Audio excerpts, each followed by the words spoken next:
오늘 날짜 2023년 2월 1일 수요일 현재 시각 오후 7시 25분 매매일지 28일차 영상 기록을 시작하겠다. 어제 TQQQ가 프리장에서 개파락하고 시작하는 그림을 그리다가 본 장이 시작되고 나서 강하게 상승을 하였고 결국에는 120일 저항선을 뚫고 올라가면서 장이 마감이 되었다. 그렇지만 그 이전에 있었던 고점은 돌파하지 못하였고 오늘 프리장에서 소폭 하락하는 모습을 보이고 있다. 나 같은 장기 투자자는 사실 이런 일봉상의 주가의 흐름보다는 주봉, 월봉, 연봉 이렇게 길게 보는 차트의 흐름이 훨씬 더 중요하다. 그렇게 해서 당장 주봉만 보다 하더라도 27.4달러에서 23.4달러 사이를 계속해서 횡보하는 구간 안에 여전히 박스권을 이어가는 모양새이고 전문가들 뿐만 아니라 시장 참여자들의 98% 이상이 오늘 FOMC에서 발표할 금리 인상에 대해서 25bp를 예상하고 있다. 그만큼 지금 시장의 분위기는 예측 불가능한 변수가 많다라기보다는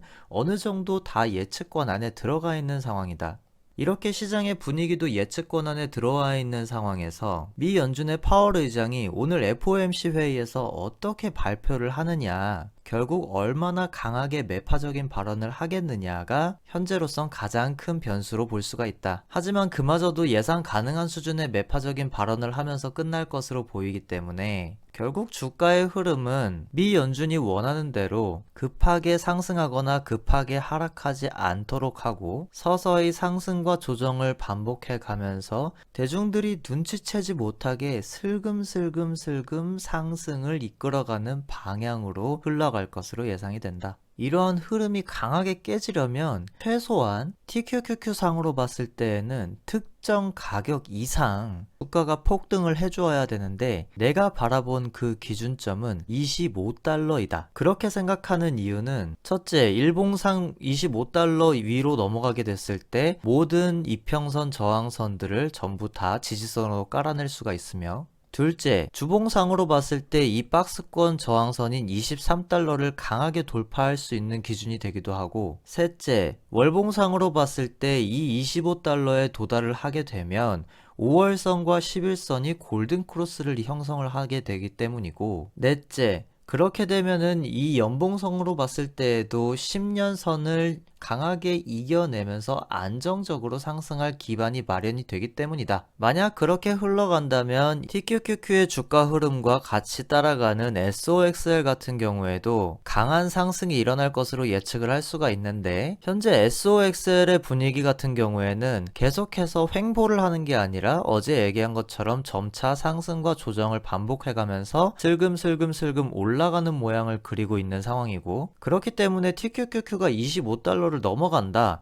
그러면 SOXL은 못해도 16달러는 넘어갈 것으로 확인이 된다. 그렇게 되면 이것도 마찬가지로 5월선과 11선이 골든크로스를 형성을 하게 되고 연봉상으로도 이 10년 연봉선을 이겨내긴 하지만 그렇게 유의미한 가격대에 도달을 하는 것은 확률적으로 높지 않을 것으로 보고 아까 말한 대로 지금 상승을 하고 있다고 하지만 그 어느 구간에서도 계속해서 횡보 장세를 이어가는 그림으로밖에 보이지가 않으며 그렇기 때문에 나는 계속해서 현금 확보한 금액을 가지고 JPI를 매수하였었다고 얘기를 했었다. 지금 JPI의 흐름을 보면은 3달이 넘도록 54달러에서 56달러 사이의 가격대에서 결국에는 큰 변함 없이 흘러가고 있기 때문에 지금 흐름으로만 봐서는 JPI는 언제 매수를 하더라도 고배당 상품으로서 상당히 메리트가 있는 상품이라고 판단을 할 수가 있었고 그렇기 때문에 나는 이전부터 얘기했던 대로 현금 확보를 통해서 JPI의 보유 비중을 계속해서 늘려갔었다. 다만 내가 바라보는 관점에서는 관심있게 지켜볼 부분이 하나가 있는데 그것은 바로 이 Fear and Greed 지수의 추세이다.